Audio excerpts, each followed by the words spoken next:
Hello students, आज हम moment of inertia के बारे में बात करेंगे। मोमेंट ऑफ इनर्शिया क्या होता है और मोमेंट ऑफ इनर्शिया को हम कैसे कैलकुलेट कर सकते हैं डिफरेंट बॉडीज के लिए, जैसे कि straight rod, circular ring, circular disc, cylinder, sphere, और इसका रिलेशन क्या है काइनेटिक एनर्जी के साथ, टॉर्क के साथ। इन सभी टॉपिक्स को डिस्कस करने से पहले हम सेंटर ऑफ मास को डिफाइन करेंगे। सेंटर ऑफ मास क्या होता है? एक पॉइंट होता है जहाँ पे बॉडी का पूरा मास लाई करता है। ये जरूरी नहीं है कि उस पॉइंट के ऊपर बॉडी का मास प्रेजेंट होगा, जैसा रिंग के केस में होता है। नाउ हमारे पास टर्म है इनर्शिया। इनर्शिया क्या होता है? इनर्शिया आपने लास्ट सेमेस्टर में भी पढ़ा है। इनर्शिया मैटर की प्रॉपर्टी होती है जिसकी वजह से ये अपनी स्टेट पोजीशन या मोशन वाली पोजीशन को चेंज नहीं करता। जितना ज़्यादा बॉडी का मास होता है उतना ही ज़्यादा उसके पास इनर्शिया होता है, उतना ही उसकी स्टेट को चेंज करना डिफ़िकल्ट है। और सिमिलरली मोमेंट ऑफ इनर्शिया एक टर्म है जिसके साथ जो बॉडी है वो अपनी रोटेशन मोशन वाली स्टेट को चेंज नहीं करती। जितना ज़्यादा मोमेंट ऑफ इनर्शिया होगा उतना ही टॉर्क ज़्यादा लगाना पड़ेगा उसके रोटेशनल मोशन की स्टेट को चेंज करने के लिए। इट मीन्स जो मोमेंट ऑफ इनर्शिया है वो रोटेशनल मोशन में सेम रोल प्ले कर रहा है जो कि मास लीनियर मोशन में करता है। हम अब डिस्कस करेंगे मोमेंट ऑफ इनर्शिया के एक्सप्रेशन को। मान लो हमारे पास एक रिजिड बॉडी है। रिजिड बॉडी वो बॉडी होती है जिसके पार्टिकल्स में जो डिस्टेंस होता है वो चेंज नहीं करता। लेट अस सपोज एक रिजिड बॉडी है जिसका एंगुलर वेलोसिटी ओमेगा है and it consist of n particles having mass m1, m2, m3 up to mn located at distances r1, r2, r3 up to rn from the axis of rotation. Keep in mind from the axis of rotation.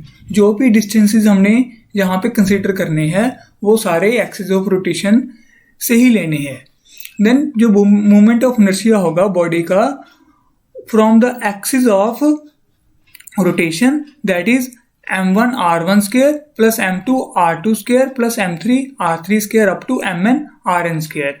So हम इसका summation form क्या होगा? I is equal to summation I is equal to 1 to n mi ri square. तो हम यहाँ पे देख सकते हैं कि जो मोमेंट ऑफ इनर्शिया है वो दो फैक्टर्स पे डिपेंड कर रहा है, that is mass of the body and the distance of the mass from the axis of rotation. So it means moment of inertia का जो एसआई यूनिट है वो किलोग्राम मीटर स्क्वायर आएगा और CGS unit gram centimetre square आएंगे। Then the dimension formula is ml square t raised to power 0. Now on what factors the moment of inertia depends? It depends upon mass of the body, size and shape of the body, and the distribution of mass about the axis of rotation and the position and orientation of the axis of rotation with respect to the body. Now the term is radius of gyration. हमने बात की थी कि एक point होता है जहाँ पे बॉडी का सारा मास लाई करता है। That point is called centre of मास। उस पॉइंट का एक्सिस ऑफ रोटेशन से जो डिस्टेंस होता है उसको हम रेडियस ऑफ gyration बोलते हैं and it is denoted by k. Now what is the expression for k? Consider a rigid body. It consists of n particles having mass m each, stated at distances r1, r2, r3 up to rn from the axis of rotation AB. You can see here in the diagram, AB is the axis of rotation and this is the rigid body having n particles. Then the moment of inertia about the axis AB is I is equal to m r1 square plus m r2 square plus m r3 square up to m rn square. तो हम m क्या करेंगे? m हम यहाँ पे बाहर निकाल लेंगे, कॉमन निकाल लेंगे तो m into r1 square plus r2 square plus r3 square up to rn square. तो हमने यहाँ पे क्या किया, n के साथ मल्टीप्लाई एंड डिवाइड कर दिया। Then m into n that is mass of the body. What is small m? This is the mass of each particle and n is the number of particles. Then दोनों का product क्या होगा, that is the total mass of the body. Then I is equal to capital M into r1 square plus r2 square plus r3 square up to rn square by n. If k is the radius of gyration about the axis AB, then I is equal to m k square. Then हम इस equation को और इस equation को दोनों को equate कर देंगे. देन m दोनों तरफ से कैंसिल आउट हो जाएगा. Then k square is equal to r1 square plus r2 square plus r3 square up to rn square by n. Then k is equal to under root of r1 square plus r2 square plus r3 square up to rn by n. It means we can define the radius of gyration of the body about the axis of rotation as the RMS distance of its particles from the axis of rotation. Now, what are the factors on which the radius of gyration of a body depends? It depends upon position and direction of the axis of rotation, distribution of mass about the axis of rotation. Now there is a theorem of parallel and perpendicular axis. These are very important theorems. By using these theorems, we will find out the moment of inertia of the different bodies. First of all, we will discuss about the theorem of perpendicular axis. मान लो आपके पास एक planar body है, उसको हमने XY plane पे place कर दिया. मान लो P एक एनी पॉइंट है ऑन द बॉडी जिसके ऊपर मास m है एंड P पॉइंट के कोऑर्डिनेट्स क्या होंगे, x, y. What is x? It is the distance of the particle from y axis. And what is y? It is the distance of point P from the x axis. And OX, OY and OZ, these are the three mutually perpendicular axes. And जो हमारी body है वो XY plane में lie कर रही है. And OZ के about जो मोमेंट ऑफ इनर्शिया होगा that is equal to sum of the moment of inertia about the x axis and the moment of inertia about the y axis. हम इसको prove करेंगे. क्या होगा, आप यहाँ पे एक ट्रायंगल देख सकते हो, ये वाली. इस ट्रायंगल में ये वाला एंगल हमारे पास 90 बन रहा है. इट मीन्स ये राइट एंगल ट्रायंगल है. It means by using the Pythagoras theorem we can calculate the value of r. So we can apply the Pythagoras theorem here. So r square is equal to x square plus y square. And the moment of inertia of the mass m about the x-axis, that is my square. What is y? Y is the distance of particle from the x-axis, and it means moment of inertia x-axis के about पूरी body का क्या होगा, that is summation of my square. And similarly moment of inertia of the whole lamina about y axis, that is equal to Iy is equal to summation of m x square. And similarly z axis के about उसका moment of inertia होगा that is I z is equal to summation of m r square. तो हम r square के यहाँ पे value put कर देंगे y square plus x square. Then summation को हमने ओपन कर दिया, that is summation of m y square plus summation of m x square. Then Iz is equal to Ix plus Iy. So this is the proof of the theorem of perpendicular axis. Now theorem of parallel axis. So नाम से clear हो रहा है हमको parallel axis. So let us suppose ये हमारे पास एक body है, कोई भी रिजिड बॉडी है, उसका centre of mass C point के ऊपर लाई कर रहा है एंड C पॉइंट से एक एक्सिस पास कर रही हैं, that is R S. R S is the axis passing through the centre of mass C. And P Q इसके पैरेलल एक्सिस है आर एस के. एंड इन दोनों एक्सिस के बीच में जो डिस्टेंस है वो डी है. And let us suppose ICM. ICM is the moment of inertia of the body about the RS axis. And what is I? I is the moment of inertia of the body about PQ axis. अगर हम बात करें कि एक particle है हमारे पास body का जिसका मास m है, इसका सेंटर ऑफ मास के जो बीच में जो एक्सिस पास कर रही है दैट इज आर एस, उसके अबाउट इसका डिस्टेंस है एक्स. एंड इसका पार्टिकल का पी के एक्सिस से जो डिस्टेंस है वो है X plus D. It means जो मोमेंट ऑफ इनर्शिया आएगा पार्टिकल का पी के एक्सिस से that is M X plus D का होल स्क्वायर. सो हम इसका आइडेंटिटी यूज करेंगे, इसको ओपन कर देंगे, that is X square plus D square plus 2xd. तो हमारे पास यही वाली टर्म आ जाएंगी, summation of M X square plus summation of M D square plus summation of 2mxd. What is this term? This term indicates the moment of inertia of the body about RS axis, and we have denoted it ICM. So it means this is ICM. And what is this term? That is summation of md square, that is summation of m into d square. And what is summation of m? It is the total mass of the body, that is m, capital M, md square. And this term is 0. Why this term is 0? Because it consists of summation of mx, that is a mass of the particle and the distance of that particle from the axis of rotation. What it represents? It represents the movement. It represents movement. And हमको पता है कि ये body है ये centre of मास के about balance कर रही है.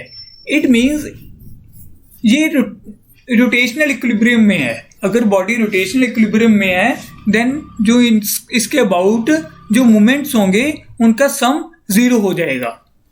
इट मीन्स ये हमारे पास जो थर्ड टर्म है ये 0 हो जाएगी. देन जो आई है वो हमारे पास क्या आ जाएगा, ICM plus M D square. So this is the proof of theorem of parallel axis. Now हम इसको अप्लाई करेंगे. सो फर्स्ट ऑफ ऑल हमारे पास बॉडी है यूनिफॉर्म रोड. सबसे पहले हम moment of inertia for the thin uniform rod calculate करेंगे. लेट अस सपोज कि एक हमारे पास एक रॉड है जिसकी लेंथ L है और इसका सेंटर O पॉइंट के ऊपर लाई करेगा एंड O से एक एक्सिस पास कर रही है y डैश. हमने उसके about moment of inertia calculate करना है. देन इट मीन्स OA हमारे पास क्या आएगा L/2 एंड OB हमारे पास आएगा L/2. इस पूरी बॉडी का जो मास है वो कैपिटल M है एंड इसकी लेंथ L है. It means mass per unit length क्या होगा, that is M by capital L. हम यहाँ पे एक एलिमेंट कंसीडर कर लेंगे जिसकी लेंथ dx है, देन उसका मास होगा mass per unit length into the length of this element, that is M by L into dx. Then the moment of inertia of this element about y dash, that is equal to di. It is di is equal to mass into distance square, that is mass m by l into dx into x square. अगर हम बात करेंगे कि पूरी body का moment of inertia अगर हमने calculate करना है तो हम इस एक्सप्रेशन को इंटेग्रेट कर देंगे with in the limits -L/2 to L/2. So हमारे पास I is equal to integral of D I and integral that is limits from minus L by two to plus L by two M by L into X square into D X. तो M by L हमारे पास बाहर आ जाएगा, then integral minus L by two to plus L by two X square D x. what is the integration of x square? x cube by 3 and limits are from minus l by 2 to plus l by 2। सबसे पहले हम upper limit put करेंगे, फिर हम lower limit put करेंगे। So after solving we get result I is equal to m l square। So ये था हमारे पास moment of inertia of the thin uniform rod about the perpendicular axis through its center। now हम इसके एक and के about moment of inertia calculate करेंगे। या तो वो एंड ए हो सकता है या तो वो एंड बी हो सकता है, दोनों के अबाउट सेम आएगा। लेट अस सपोज हमने एंड कंसीडर कर लिया जो ए एंड से पास कर रहा है। हम यहां पे अप्लाई करेंगे। लेट अस सपोज यहाँ पे एक एलिमेंट है जिसकी जो लेंथ है वो dx है। सिमिलरली इसका मास क्या होगा m by L into D x.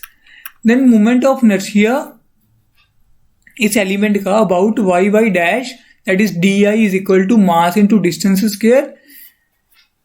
Distance हमेशा हमने एक्सिस ऑफ रोटेशन से लेना है एंड इस एलिमेंट का जो मास है वो एक्सिस ऑफ रोटेशन से x है। It means m by L into D X into X square. तो हम इसको इंटेग्रेट कर देंगे with in the limit that is 0 to l, क्योंकि यहां पे x की वैल्यू 0 है और यहां पे x की वैल्यू l है। It means I is equal to integral D I and integration from 0 to l m by L into X square into D X. तो ये हमारे पास m बाई एल हम बाहर निकाल लेंगे। सो सिमिलरली एक्स स्क्र का जो इंटेग्रेशन होगा वो एक्स क्यूब बाई 3, तो 3 बाहर आ जाएगा। फिर पहले अपर लिमिट पुट करेंगे फिर लोअर लिमिट पुट करेंगे, तो हमारे पास ये आंसर आ जाएगा that is I is equal to M L square by 3। Similarly अगर आप इसको चेक करोगे बी पॉइंट के अबाउट, देन वो हमारे पास रिजल्ट सेम आएगा that is I is equal to M L square by 3। Now next हम बॉडी कंसीडर कर रहे हैं circular ring. Let us suppose ये हमारे पास एक सर्कुलर रिंग है जिसका रेडियस कैपिटल R है, इसका सेंटर O है एंड इसका मास कैपिटल M है। पहले हम मोमेंट ऑफ इनर्शिया कैलकुलेट करेंगे about the axis which is passing through its centre and perpendicular to the plane. So हमने यहां पे एक एलिमेंट कंसीडर कर लिया जिसकी लेंथ dx है। देन जो रिंग है, रिंग का per unit mass per unit length होगा m by 2 pi r, m by 2 pi r। तो हम यहां पे एक एलिमेंट कंसीडर कर लिया जिसकी लेंथ dx है, देन उस एलिमेंट का मास होगा m by 2 pi r into D X. Then moment of inertia of this element about y o y dash that is m by 2 pi r into dx into r square। y r square r जो है इस element का axis of rotation से distance है। सो यहाँ पे हमने r square consider कर लिया। तो हमारे पास यहाँ पे ऊपर r 2 आ रहे हैं, नीचे 1 है, तो एक कैंसिल आउट हो जाएगा, तो m r by 2 pi into dx आ जाएगा। तो हमारे पास इसको इंटेग्रेट करना है, पूरी बॉडी का मोमेंट ऑफ इनर्शिया कैलकुलेट करने के लिए हम इसको इंटेग्रेट कर देंगे with in the limit that is x is equal to 0 to x is equal to 2 pi r। Then I is equal to integral 0 to 2 pi r into M R by 2 pi into D X. So M R by 2 pi with in the limits 0 to 2 pi r, so M R by 2 pi into 2 pi r minus 0। सो हमारे पास solve करके हमारे पास m r square आ जाएगा। सो this is the moment of inertia of the circular ring about an axis passing through its center and perpendicular to the plane containing the ring. Next हमारे पास है कि moment of inertia हमने calculate करना है about any diameter of the ring.